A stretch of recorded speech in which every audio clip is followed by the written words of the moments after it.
Hello दोस्तों, नमस्कार। भारतीय भूगोल एवं विश्व भूगोल से संबंधित आज हम एक नए प्रैक्टिस सेट को सॉल्व करेंगे। उससे पहले प्लीज़ आप लोग वीडियो को लाइक कीजिए, शेयर कीजिए, सब्सक्राइब कीजिए। तो चलिए स्टार्ट करते हैं। आज का जो पहला क्वेश्चन है, भारत में गरीबी नापने के आधार हैं।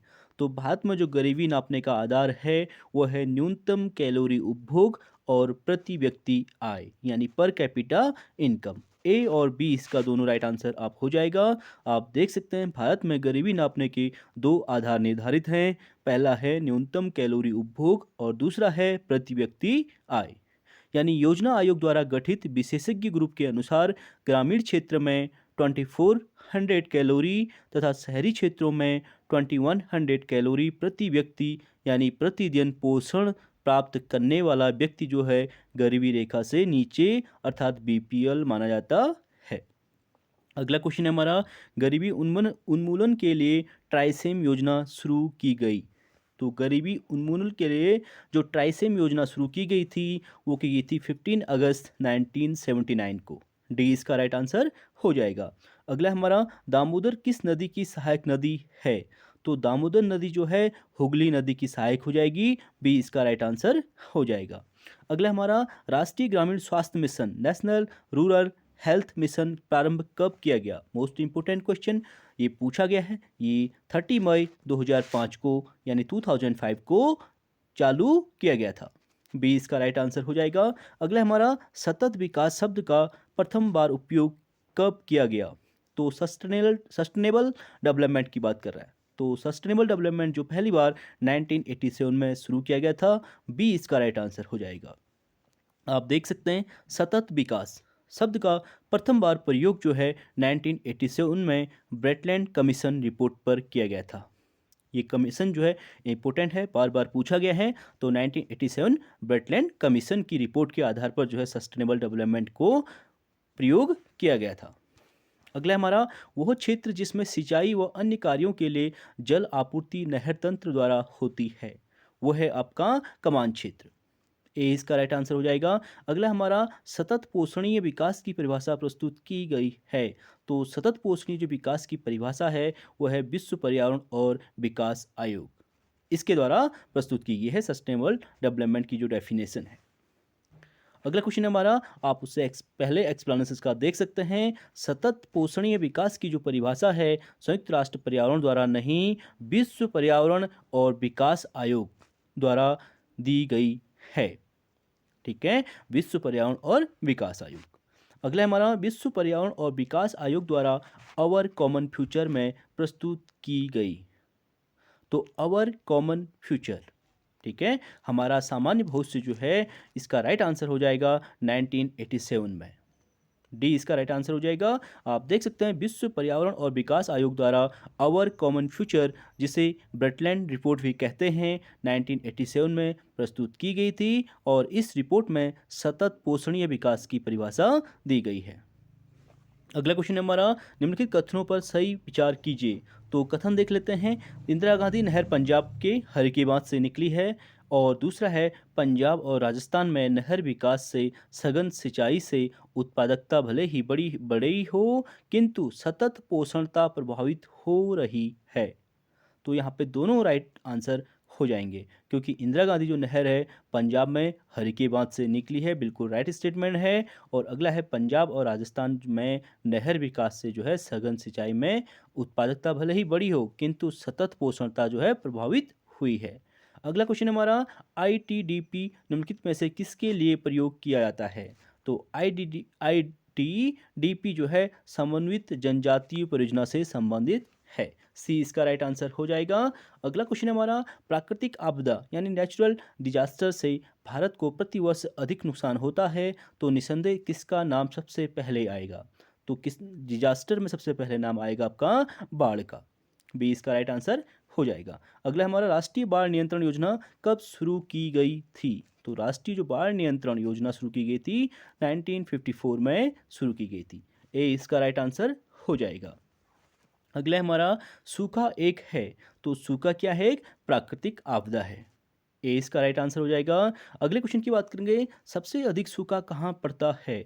तो सबसे अधिक जो सूखा पड़ता है वो राजस्थान आपका और गुजरात में, यानी बी इसका राइट आंसर हो जाएगा। अगले क्वेश्चन की बात करेंगे, भारत में सिंचाई विभाग इरिगेशन डिपार्टमेंट ने सूखा क्षेत्र को कितने भागों में बांटा है? तो भारत में जो सिंचाई विभाग है यानी इरिगेशन डिपार्टमेंट है, उसमें जो सूखा क्षेत्र को बांटा गया है 2 भागों में। अगला क्वेश्चन हमारा, यदि वर्षा कम हुई है, अनाज नहीं हुआ हो, चारा भी नहीं हुआ, वह पीने के लिए पानी भी उपलब्ध ना हो, उसे कौन सा काल कहते हैं? ये सभी चीज़ें ना होने पर उसे त्रिकाल कहा जाता है। ए इसका राइट आंसर हो जाएगा। अगला हमारा, भारत में सर्वाधिक गेहूं उत्पादक राज्य कौन सा है? तो भारत में गेहूं की बात करें तो सबसे ज़्यादा प्रोडक्शन जो है उत्तर प्रदेश में है। गेहूं जो है प्रथम स्थान में यूपी आएगा। अगला क्वेश्चन है, सूखा वे संकट के समय प्रबंध का दायित्व है जब सरकारी और सामाजिक स्तर पर या फिर व्यक्तिगत स्तर पर? तो यहाँ पे सी इसका राइट आंसर हो जाएगा, यानी ओ और ब दोनों राइट हो जाएंगे। अगला है हमारा, जिन चक्रवातों को भारत में समुद्री तूफान के नाम से जाना जाता है वह हैं?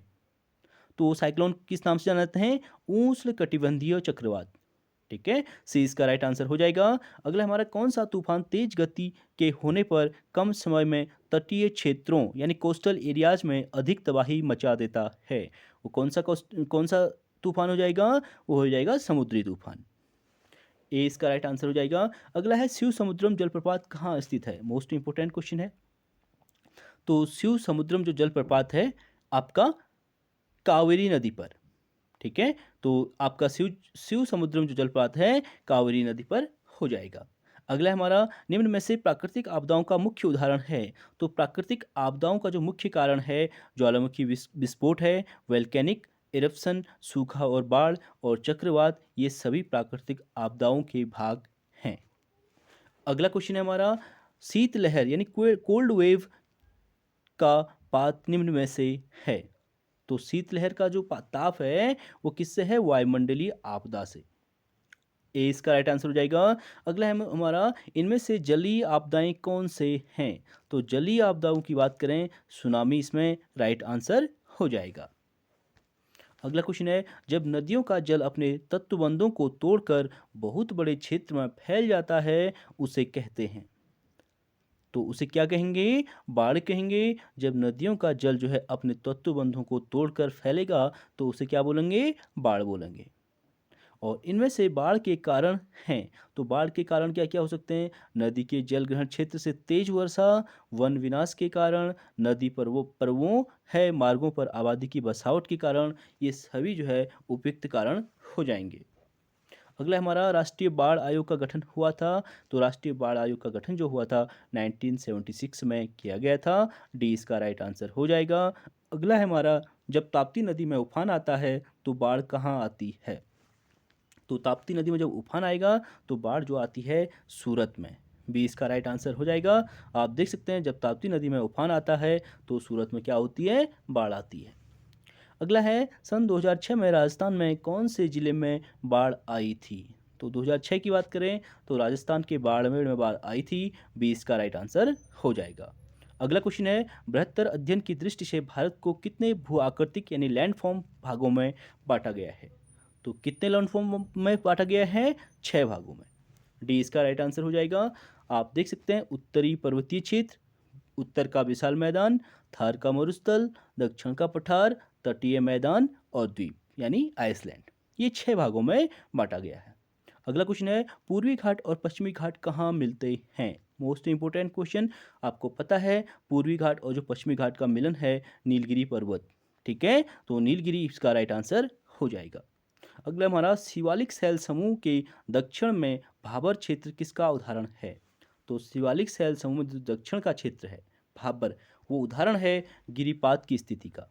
ठीक है, सी इसका राइट आंसर हो जाएगा। अगला हमारा, हिमालय की मोरदार पर्वत श्रृंखलाओं के बारे में सही कथन है? तो हिमालय की जो मोरदार पर्वत श्रृंखलाएं हैं उसके बारे में देख लेते हैं। इनकी चौड़ाई पूर्व से पश्चिम की ओर कम होती हैं तथा ऊंचाई कम होती है।